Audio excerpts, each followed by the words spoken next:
Evet, tahta gavroya.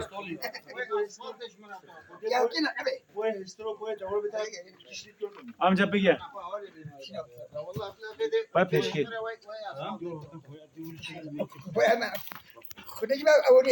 Eyvallah.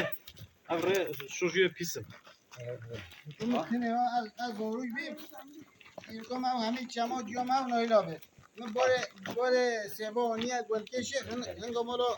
Hacı Mustafa evet hacı verdi.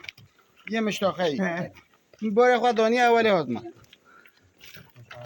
Kadir, burası şelale değil. Tahta gavru. Emtükü de mi sokardık? Çişkepteyiz bu. Hadi gel Elbistan. Şiş yaptıydı ben Bak akadım. hadi. Elbistan buraya ne beri vere. Allah. Gelir misin? Sen bunu mu hediye ediyorsun? Böyle Yok. konuyu- Abi burası Tarsus plajına benzemiyor. Değil mi?